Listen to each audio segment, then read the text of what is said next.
늘 그렇듯 인사는 공손하게 송공손 배꼽 인사. 안녕하세요. 안녕하세요. 위클리벳 황당무계 황당한 문화 나의 개소리. 안녕하세요, 문희정입니다. 안녕하세요. 이학범입니다. 네, 아침에 시동 네. 걸기 전에 자동차 본네트 두드리기 잘 실천하고 계시죠? 네, 날씨가 훨씬 더 많이 추워져가지고요. 저는 지금 길냥이들 얘네들 잘 살고 있나 매번 걱정이 돼서 찾아보는데 그러니까요. 네. 잘 안 보여요. 어디선가 따뜻한 곳에 잘 지내고 있겠죠? 네, 그러면 좋을 텐데, 그렇죠? 정말 이 영혼 없는 멘트. 저희 집도 저희 어머니가 거의 8년째 캣맘이신데 네.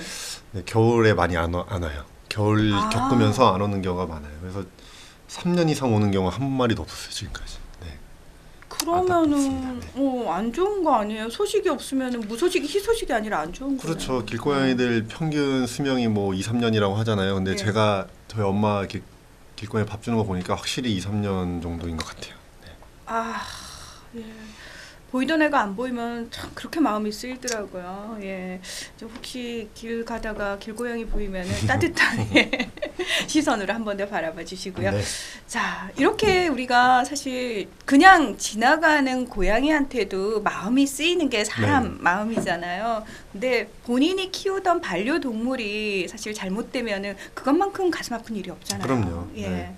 근데 또 그게 또 안타까운 상황에 또 맞닥뜨려서 그런 일을 본인이 알지 못하는 상황에서 네. 그렇게 당하게 되면 더 기가 막힌데 네. 얼마 전에 굉장히 충격적인 소식이 있었어요. 네, 방금 말씀하신 그런 일이 딱 있었습니다. 지난해 12월에 인천공항에서 비행기에서 화물칸에서 탈출한 개가 이제 사살되는 사건이 있었는데요.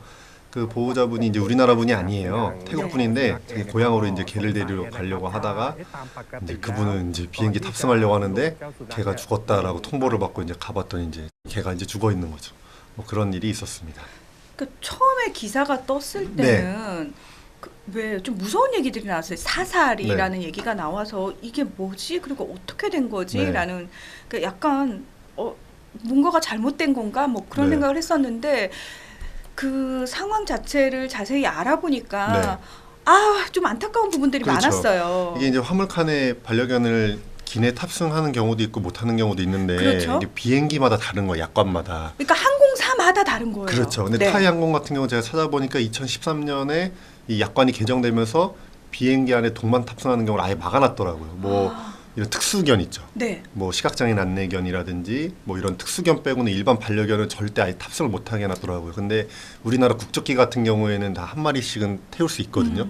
근데 이게 만약에 우리나라 국적기를 타고 가셨으면 이런 일이 안 발생했을 것 같은데 타이항공이다 보니까 이제 화물칸에 실게 됐고 화물칸에서 이제 탈출을 해버린 거죠. 그래서 강아지가 이제 활주로를 달리게 됐는데 그 인천공항 이제 관리하는 그 규정을 보니까 비행기에 화물칸에 탑승시킨 반려견이 탈출했을 때에 대한 매뉴얼이 없어요. 그래서 야생동물, 야생조류들이 들어왔을 때 활주로를 어떻게 관리해야 되는 매뉴얼이 있거든요. 그 네. 매뉴얼에 따라서 이제 15분 만에 이제 사살을 한 거죠. 총을 쏴가지고.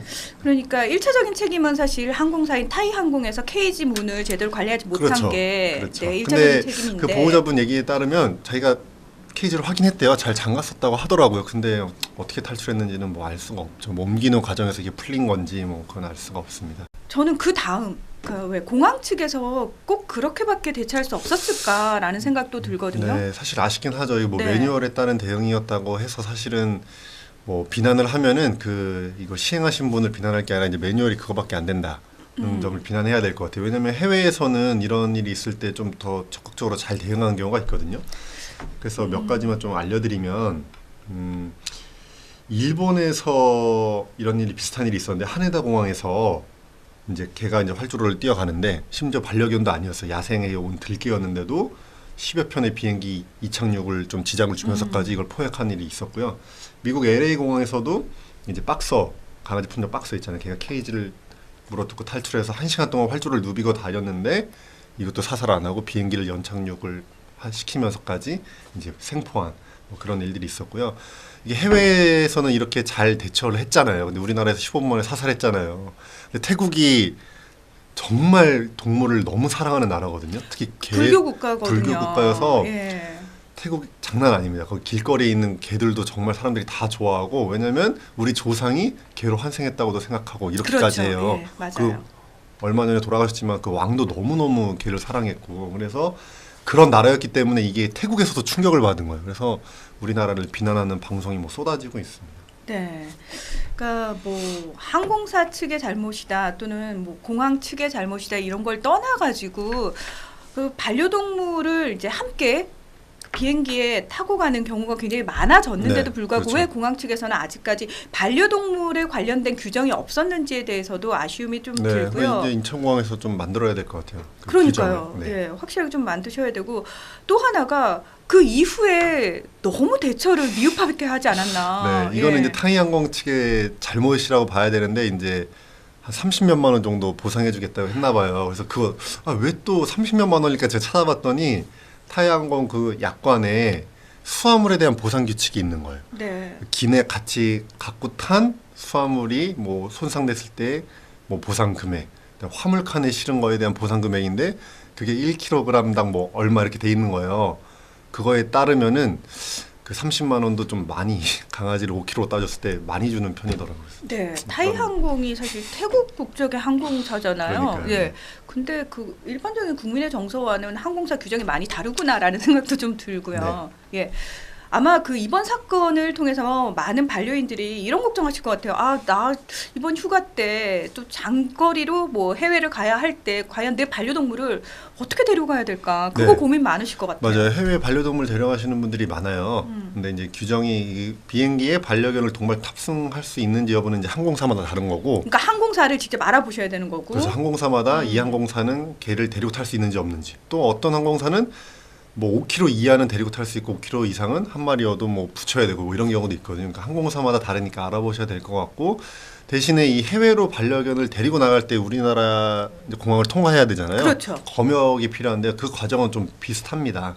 그래서 그걸 오늘 좀 알려드리려고 해요. 아, 반려동물과 함께 해외에 나갈 때. 때 반려인들이 따로 준비를 하셔야 되는 것들이 그렇죠. 있군요. 네, 일단 기본적으로 준비해야 될 거는 이것도 이제 그 입국하는 국가에 따라서 약간 차이는 있는데 아. 기본적인 경우는 네. 우리나라 이제 수출 반려동물 검역 신청을 해야 돼요.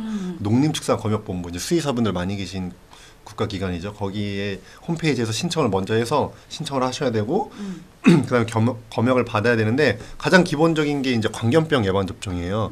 그 대부분의 이제 수입국이라고 표현을 하는데 그 나라에서 광견병 예방접종 증명서를 일단 다 요구를 하고요. 아. 이거는 이제 수의사한테 발급을 받아야죠. 그 다음에 일부 국가에서는 예방접종 증명서로는 이제 부족하다 해서 정말 광견병 예방접종 맞고 항체가 생겼는지 항체가 검사를 요구하는 경우도 있어요. 그래서 이거는 국가 항체가 검사 기간이 딱 정해져 있거든요. 그것도 검역본부 홈페이지에 잘 나와 있으니까 항체 검사도 받아야 되고. 그 다음에 뭐 요즘에는 또 동물 등록이 돼 있는지 여부를 확인하는 나라도 많거든요. 아. 특히 내장형으로.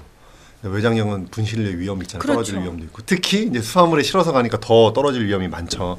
그래서 대부분의 국가에서 동물 등록 여부를 확인하는 국가에서는 다 내장형 마이크로칩으로 등록했는지 정도를 확인하고 있는데요. 이 국가별로 다른 이 수입 검역 조건, 우리나라에서는 수출 조건 이제 데리고 나가는 조건이죠. 이런 것도 검역본부 홈페이지에 국가별로 다 따로 공지가 되어 있어요. 그래서 미리 확인하시고 준비하셔야 될 것 같은데요.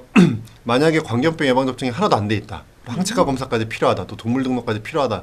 이런 경우는 몇 달이 소요되잖아요. 그렇죠. 그러니까 해외에 데리고 나갈 계획이 있으신 분은 최소 6개월 전부터 좀 준비를 하실 필요가 있을 것 같습니다. 아우, 문득 이런 것과 관련해서 이렇게 착 정리가 잘 돼 있는 정보가 네. 어디에 딱 올라와 있으면 참 좋겠다. 네, 검역본부 홈페이지에 딱 올라와 있습니다. 아. 네. www.qiia.go.kr. 네. 요거는 우리 지금 자막으로 아마 나갈 겁니다. 네. 예. 아, 그 사이트에 미리 가셔가지고 그 절차들 빠짐없이 다 확인을 하시면 될 것 같고요. 그리고 거기서 조금 더 불안하시다 하시면은 이제 본인이 가고자 하는 국가의 규정들이라든지, 네, 항공사 규정들도 찾아보셔야 될 것 같고요. 그러니까 단순히 개 한 마리가 뭐 공항에서 사살됐는데 이 난리를 부리느냐의 차원의 문제가 아닌 것 같아요. 그러니까 정말 뜻하지 않게 외교적인 문제로까지 번질 수 있거든요. 예. 그러니까 동물을 바라보는 의식 수준의 차이가 외교 분쟁으로까지 번질 수 있는 세상입니다. 이미 우린 그런 세상에 살고 있고요. 그러니까 뭐 동물 한 마리에 대한 규정 우리가 만들어야 돼가 아니라 그런 차원에서라도 조금 더 크게 바라보고 그런 규정들이 필요해진 세상이 됐다라는 거 인정하고 그리고 좀 더 정교하게 잘 만들었으면 좋겠다라는 생각이 듭니다. 네. 진짜 안타까운 건 매뉴얼이 그렇다 하더라도 좀 융통성 발휘가 안 됐을까? 그렇죠. 그렇죠. 좀 누가 이제 그 어떤 정책을 결정할 수 있는 결정권자분이 좀 비행기를 약간 연착시키더라도 어떻게 포획해봐라 뭐 이런 결정을 내렸으면 어땠을까 이제 이런 아쉬움이 들긴 하죠. 네, 그분들도 그 당시에 참 당황을 하셨을 것 같은데요. 네. 네, 뭐 이번 일을 계기로 그런 부분들까지도 좀 점검이 잘 됐으면 좋겠다라는 그런 바람 네. 가져봅니다. 네, 위클리벳 황당무계 오늘은 여기서 마무리하겠습니다. 함께해 주셔서 고맙습니다. 감사합니다.